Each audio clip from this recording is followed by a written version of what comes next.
ボイストレーナーのつるさんです。皆さんいかがお過ごしでしょうか。今回の動画はですね、ナンバーアイミニアルバム曲歌声解説シリーズ第1弾としてバナナ Take It Lazy こちらの歌声分析をしていきたいと思います。つるさんのナポネボーカルルーム。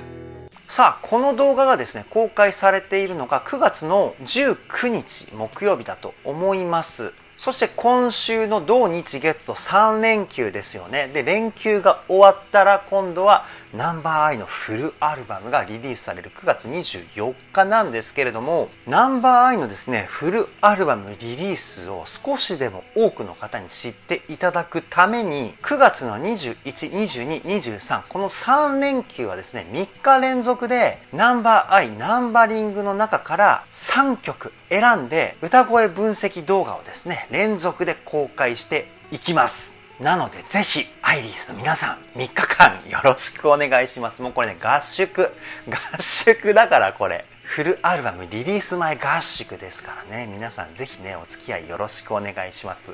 で、今回のバナナ Take It Lazy こちらコメントでリクエスト一番多かった曲なんじゃないかなというふうに思って第1弾として選びました。で、僕普段ねナンバリングの方結構ヘビーローテーションで聴いているんですけど、やっぱり歌声分析ということで音楽的な視点でですね聴いてみるとまた新たな発見があったり、こんなにすごいテクニック使ってるんだっていうふうにね気づいた部分があったりで、さらにナンバーアイの歌声の魅力について知ることができました。そちらの方もできるだけ丁寧にそして細かく解説しておりますので、皆さん動画の最後までぜひお付き合いよろしくお願いします。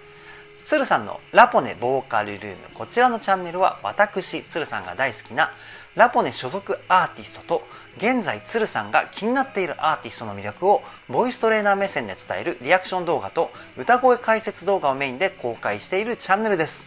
今の話を聞いて気になった方はぜひチャンネル登録、高評価よろしくお願いします。それでは早速ナンバーアイバナナ Take It Lazy 歌声分析 GO!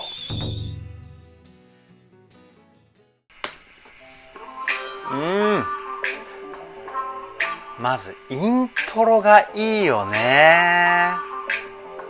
すごく温かい。今回もね細かくいきますよ。最初ねエッジボイス、ここがポイントかなって思います。 Waking up ここのねザラザラって音からフレーズが始まるのがすごく切なくていいですよね。もう一回聞いてみましょう。ほら、ここのねエッジがたまらないんですよ。最初岸さんですよね。もうね素晴らしい歌声ですね。次いきますよ。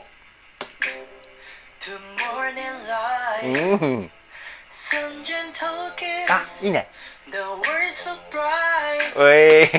英語の発音が良すぎる。めちゃくちゃ発音いいですね。英語喋れたりもするんですかね。僕ね20代の頃は邦楽よりも洋楽を聴いていたんですよね。この英語のザクザクとしたようなね雰囲気がめちゃくちゃ好きでいろんな洋楽聴いていたんですけど、いやーナンバーアイの英詞の部分がある曲って嬉しいですね。もう一回ね発音の良さ、アイリーズの皆さんの方がね詳しいとは思うんですけど、もう一回聞いてみましょうか。歌声も素晴らしいし発音も素晴らしい。最高ですよね。いきますよ。ほら、そうそう、この辺からミックスボイスに変わってるんですよ。声の質感がちょっとねいい意味でこうふわっとしたっていうかね、そういった感じなんですけど、この後そのままミックスボイスが続くと思うので引き続き聞いてみましょう。ほら、今ね一瞬地声に戻ったけどちょっとまた高めの音域に行った時にミックスボイスを使ってるんです。こう地声とミックスボイスをねこうね交互に使ってる感じ、めちゃくちゃすごいテクニックですよね。次いきますよ。ナディナディプラス、こう最後のねこうふわっとした質感、これたまんないですね。もう一回聞いてみましょう。ほら、plus こうウィスパーボイスかな。息の音がねこう若干混ざってるような感じがしてすごくいいですよね。次いきますよ。そのままウィスパー。ほら、この辺ミックスです。ラララララ。ちょっと僕はねやると強いんですけど、こう鼻に多めに声を入れるとミックスにしやすいんですよね。そういった感じの歌い方してると思います。もう一回聞いてみましょう。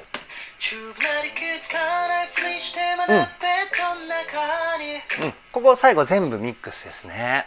先ほど言ったように鼻に多めに声を入れるっていう感じの歌い方です。いや、このね軽い感じがねすごく聴いていてね心地いいですよね。じゃあ次いきますよ。神宮寺さんかな。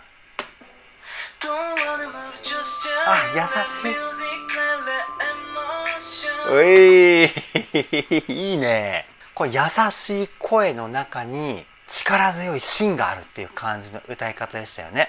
で、全体的にちょっとこう弾んだようなニュアンスが出てるんです。タカタッタッタッタみたいな、こうタッタッタッタみたいなね感じのニュアンスが出てるんですけど、ここはですね全体的に一つ一つの音を短く切るスタッカートっていうテクニックを使っています。もう一回聞いてみましょう。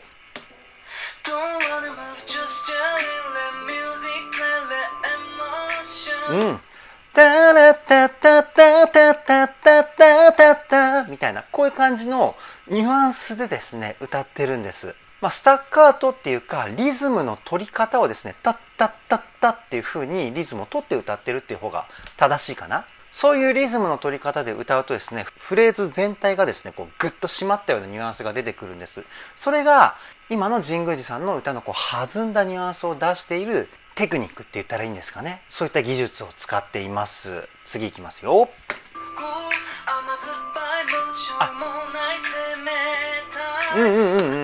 こう日本語になると先ほど言ったこうタッタッタッタのニュアンスが分かりやすいですよね。今のところね全体的にこうリズムの取り方がそのまま歌のフレーズにこう影響が出てきてるようなねそんな雰囲気がしていたんですけど、もう一回聞いてみましょう。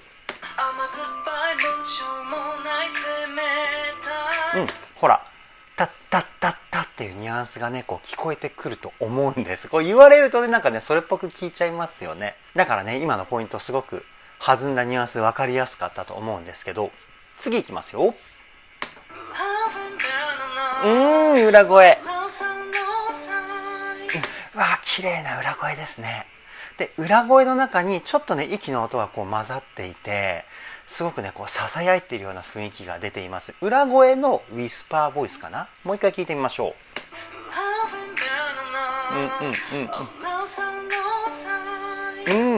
このね裏声に息の音を混ぜるときはですね口から裏声を出すようなイメージで歌うと息の音がですねこう混ざりやすいんですよね。ララララみたいな、今口イメージして裏声出したんですけど、これヘッドボイスを意識してヘッドボイスってこう頭のね響きをこう利用した歌声、裏声っていうのはねこっちをメインで使ってる方多いんですけど、その頭を響かせたヘッドボイス気味の裏声出すとララララ息の音がねこう目立たなくなってしまう。口だとララララ息の音がこう目立ってくるんですよね。声を出すイメージを変えるだけで声質ってこうガラッと変わってくるんですよ。次いきますよ。平野さんかな。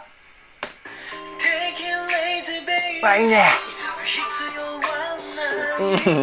やっぱね独特のこのハスキーボイスがたまらなくかっこいいですよね。その中に力強さを感じる声質というかね、もう一回聞いてみましょう。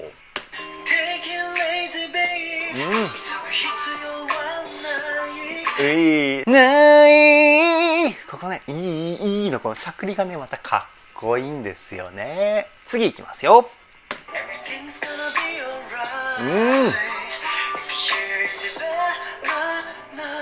こうねバナナの言い方バナナっていう風に一言一言で息継ぎをしてるんですよ。歌の中で息継ぎをするっていうのは言葉のですね意味が切れるんですよね。例えばこんにちは鶴さんですっていう風に言うとこんにちは鶴さんですで一つの文章、こんにちは鶴さんですってやるとこんにちはで一つ鶴さんですで分かれますよね。で今バナナを一つ一つの言葉をですね、強調させるために、あえて、バ、ナ、ナっていう風にですね、息継ぎを入れてるんですよ。そのポイントもう一回聞いてみましょうか。ほら、バナナっていう風になってますよね。いや、こうすることによってね、そのバナナっていう言葉がですね、ものすごくこうね、インパクトが強くなりますよね。おそらくね、そういう狙いがあったんじゃないのかなという風に思います。次いきますよ。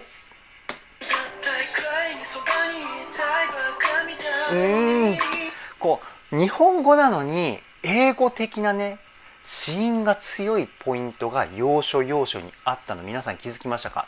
このね、子音を強く出すことによって英語の時のノリと日本語の時のノリをですね、できるだけこう近づけるっていうテクニックなんですよ。もう一回聞いてみましょう。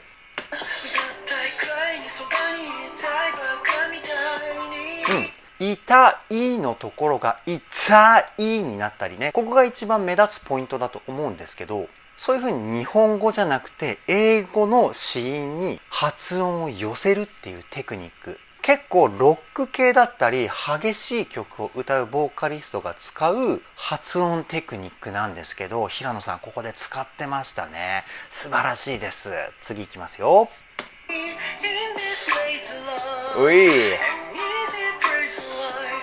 この裏声から地声に切り替わった瞬間がね、裏声が綺麗なポイントで、地声が切ないポイント。これ、ね、綺麗切ない綺麗切ないみたいなこの繰り返しがたまらないですね。もう一回聞いてみましょう。ほらこれたまらないね。いやーもうなんかね、すごく落ち着きますよね。曲調もそうだし、3人の声もすごく聞いていて心地がいいじゃないですか。もうマイナスイオンがめちゃくちゃいっぱい出てるっていうかね。これ寝る前に聞いたらね、絶対熟睡できますよね。そのぐらい癒し効果あると思います。次いきますよ。最後ね、ちょっと強めな声質に変わりましたよね。腹筋を使った声かな。もう一回聞いてみましょう。口もね、ちょっと大きめに開けてるようなね、ニュアンスを感じますね。平野さんパートの最後のフレーズだからね、ちょっとこう、インパクトを残しておくとか、そういった狙いがあるのかな。次いきますよ。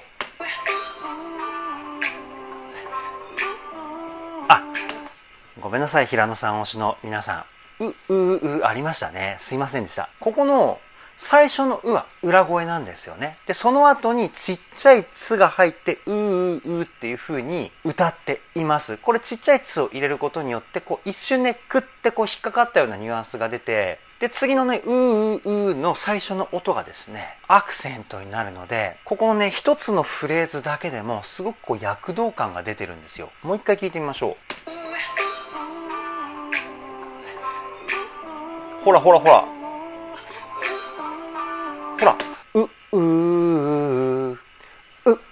ってなってますよね。躍動感っていうか、こうね、弾んだリズムを表現するために休符を入れたのかな。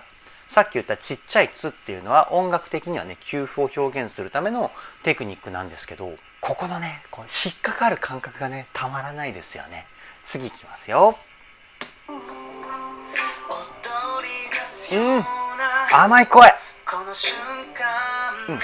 踊り出すようなのこのなのところで口の奥をグワッて広げてるんですよね。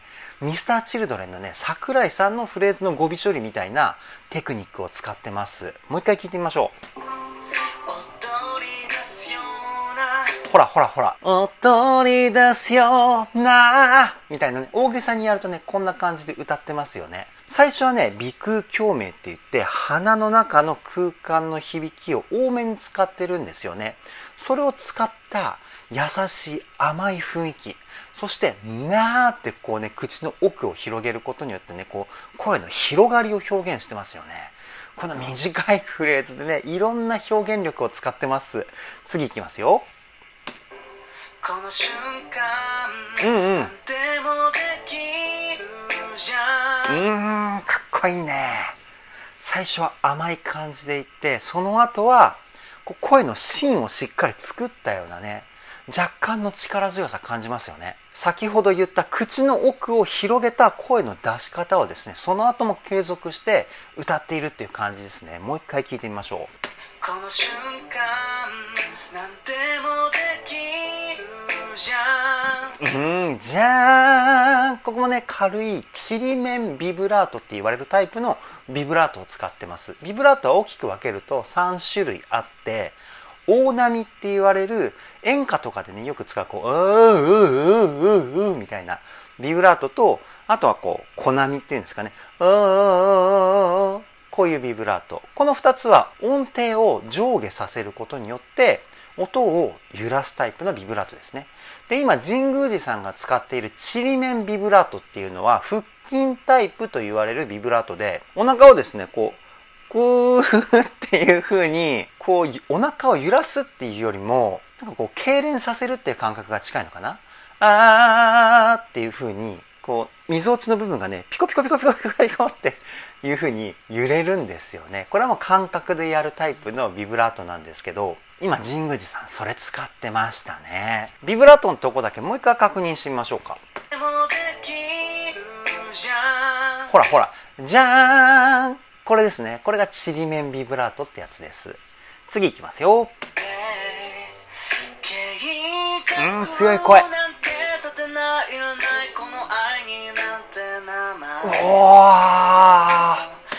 いや、これね、なんでね、僕今びっくりしたかというと、普段から聞いてるにもかかわらずね、今ね、分析してみて初めて気づきました。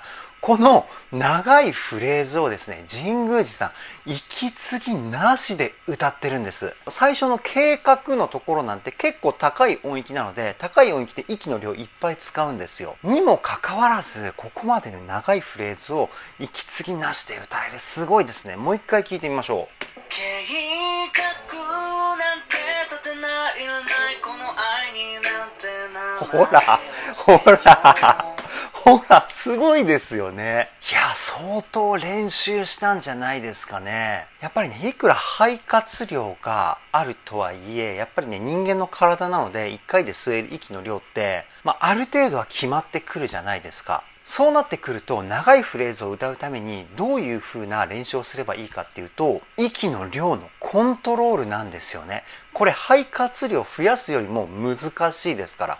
なのでこういう息の量をコントロールする練習っていうのをめちゃくちゃやったんじゃないかなっていう風に思います。次いきますよ。いやこんなに一気に音域が下がっていたんですね。いや結構ここ1週間ぐらいですね、ナンバリングの方はねヘビーローテーションで聴いていたんですけど、やっぱりどの曲もね聴いていてこう心地よすぎて雰囲気をね楽しんでいたっていう感じの聴き方をしていたのかな。僕やっぱりこうね音楽的な視線で聴いてみると新たな発見がいっぱいありますね。でここのポイント、一気に音域が下がりましたよね。ここの対応力すごいですね。もう一回低音部分聞いてみましょう。ほらNo need to 結構低いですよここで。低い声ってこう声質が重くなりがちだったり、胸腔共鳴の響きが出すぎてしまって歌詞がこうモコモコしちゃったりするんですけど、今のポイントすごく声がクリアでしたよね。こうするためには低い音ほど鼻に入れるんですよ。鼻に入れると No need to っていう感じになります。鼻に入れないと No need toこういう感じになります。鼻に入れる入れないでね全然声質変わってくるんですけど、今このテクニック使ってましたね。いやすごいです。次いきますよ。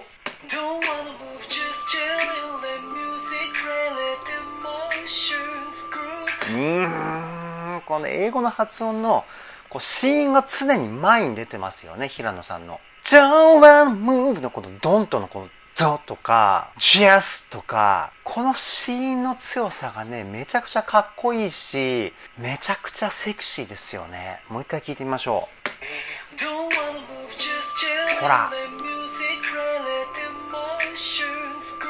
う。ほらしかもね声がものすごく優しいタッチなんですよね。こんな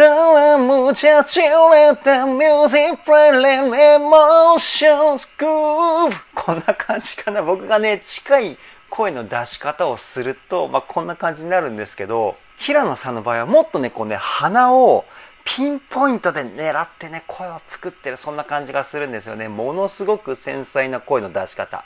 いやー、すごいですね。次いきますよ。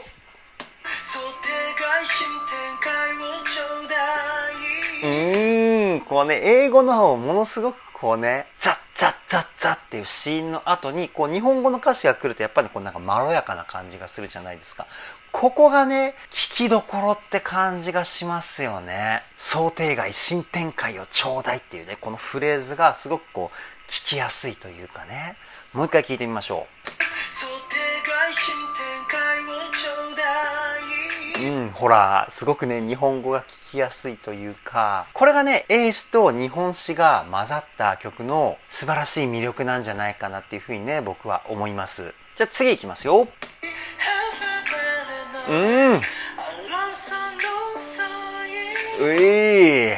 この裏声のところもめちゃくちゃ息を使ってるんじゃないかな。しっかり息を吸って腹筋に力を入れていっぱい息を吐いたようなね、そんな感じの裏声に聞こえました。もう一回聞いてみましょう。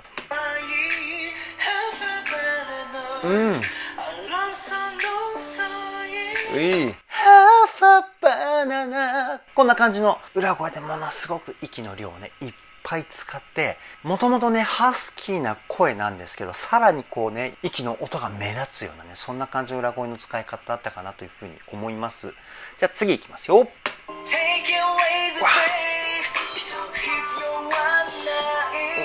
いや、岸さんの最後のサビ、これさすがですね。すごく力強いし、声のツヤ感も半端なく素晴らしいし、で、リズムの捉え方もね、バッチリですよね。もう完璧な歌い方かなというふうに思います。もう一回聞いてみましょう。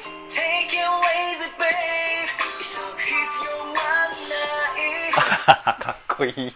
かっこいいね。これリズムの取り方が、タッタッタッタッっていう感じで歌ってると思います。普通だと、Take it lazy babe こんな感じで歌うと思うんですけど、岸さんはですね、こう、タッタッタッタ、このリズムの取り方で歌ってると思います。そうするとどうなるか。Take it lazy babe こういう感じになるんです。普通の取り方だと、Take it lazy babe 岸さんタイプ、トットットッ。Take it lazy babe ちょっとリズムにこうね、歯切れの良さが出てきたと思うんですけど、リズムの取り方でね、ここまで歌い方って変化してきます。そういうね、細かい部分の変化で歌の表現をこう広げていく岸さん、素晴らしいですね。今の踏まえてもう一回聞いてみましょうか。ほらほら。急ぐ必要はない。こうね、こういう風にリズム取ると音符の位置っていうのが分かりやすくなってくるんですよね。いやー、かっこいいですね。ここでね、前半とは違ってしっかりとね、胸腔共鳴の響きを使ってるので、声自体もすごくたくましくてかっこいいですよね。次いきますよ。発音が良すぎるね。思わず止めてしまいましたけど、もう一回聞いてみましょう。次いきますよ。岸さんはここはブレス入れてないですね。ブレスを入れない代わりに休符を入れてます。ちっちゃい「つ」ですね。バーナナこういう感じですね。で、ちっちゃい「つ」を入れるっていうのは息を止めるとちっちゃい「つ」を入れていることと同じような表現になります。息を吸うのと息を止める、これ同じじゃないのっていうふうにね、今話聞いて思った方いるかもしれないんですけど、これ全く別の意味になるんですよ。同じ無音なんですけど、歌の表現的には全く違う表現になってきます。息を吸うと言葉の意味が切れるし、息を止めると言葉の意味は切れずにリズムの歯切れの良さが出るっていうね、ニュアンスが全然変わってきます。もう一回聞いてみましょう。ほら、バナナって聞こえますよね。これはちっちゃい「つ」を入れてるからしっかりとバナナっていう単語で聞こえるんですよ。歌って不思議ですよね。次いきますよ。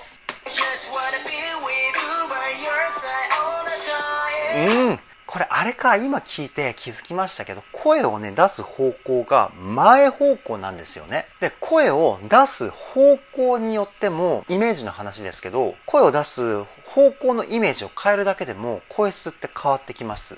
前方向に出すと力強い声になって、後ろ方向に出すと柔らかい声になります。今の岸さんの声はすごく力強い声だったので、前方向ってことになりますね。もう一回聞いてみましょう。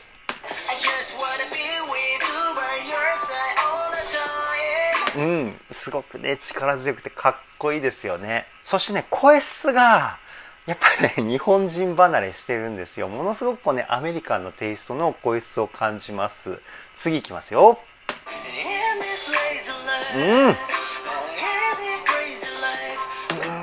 地声と裏声の切り替えがめちゃくちゃ滑らかですよね。境目がね、わからないっていうか、そのぐらい滑らかだったと思うんですけど、これはどういう風なテクニックを使っているかというと、さっき言った声を出す方向の話なんですけど、地声も裏声も同じ方向に出します。ラララララ同じ方向に出すと滑らかにいくんですけど、例えばラララララってやると音程も狂いやすいですし、裏声と地声の境目はくっきりしましたよね。これも先ほど言った声を出す方向によって声質が変わるっていうところにつながってくるんですけど、裏声と地声の切り替えでもですね、こちらのテクニック使えます。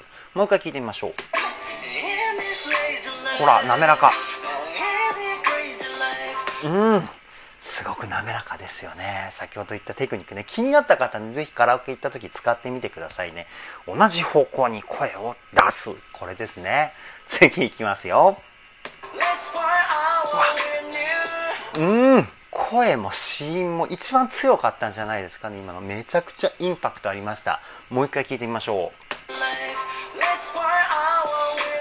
う。ほらー、すごく強くてね、かっこいい声ですね。この後はうーが来ますかね。うーだとね、よくわかんないですね。聞いてみましょう。いきますよ。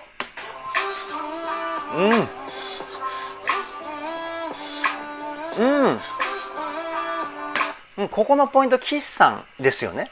全部裏声ですね。裏声から地声に切り替えていた平野さんに対して、岸さんは全部裏声っていう感じです。もう一回聞いてみましょう。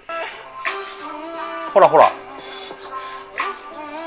あ、これはね、ハミング。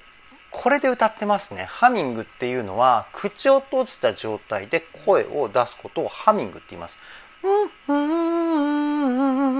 んな感じですね。ハミングというのはね、ボイトレでもトレーニングの一つとして行うものなんですけど、口を閉じた状態で声を出すことによって、鼻腔共鳴の響きがですね、捉えやすいんですよね。で、鼻腔共鳴の響きがですね、増幅した状態で声が出るんですけど、そうすると、優しい雰囲気だったりね、甘い雰囲気だったり、声質のね、綺麗な部分っていうのは強調されたような声質になります。じゃあ次いきますよ。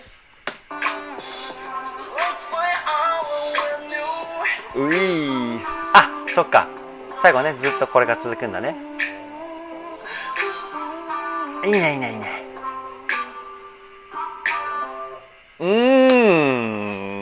いいですね。やっぱりね、バナナ、Take It Lazy 歌声分析していきました。いかがでしたでしょうか皆さん。軽くてふわっとした感じの曲調にナンバーアイ3人の歌声がめちゃくちゃ合いますよね。本当にね、寝る前にこれを聞いて寝たらものすごくよく寝れそうなね、そんな感じのマイナスイオンを感じますけれども、やっぱりね、普段聞いてる時とこうやってね、分析して集中して聞くとやっぱ見えてくる場所が違うというか、やっぱ分析するとですね、音楽的にやっぱ聞いてしまうので、聞いてしまうっていうか聞くので、普段よりもね、さらに細かいところに気づけますね。いやー、素晴らしい歌声、素晴らしい楽曲でした。さあ、こっからは余談なんですけれど、今回ね、こうやってなんとか撮影できました。なんでこんな話をするかというと、先ほどね、ちょっと嫌な気分になるコメントの方がありましてですね、いつもね、僕のリアクション動画だったり解説動画を見てくださるアイリーズのですね 99.9999% の方々はね、みんな優しい言葉をねこうコメントにしてくれるんですけど、中にはねちょっと不快な気持ちになるようなコメントをされる方もいらっしゃるみたいで、わざわざ言葉に残す必要ないのになっていうふうにね僕は思っちゃうタイプなんですけど、そういったコメントがあったらね、予定していた動画がですね撮影できずに公開が遅れてしまう可能性も今後十分に考えられます。もう今のうちにね皆さんに説明しておきます。カミングアウトっていうわけではないんですけれども、数年前にですね僕は適応障害という病気になりまして、ちょっとした出来事でものすごくこう落ち込みやすいと言いますか、陰に入ってしまうような状態です。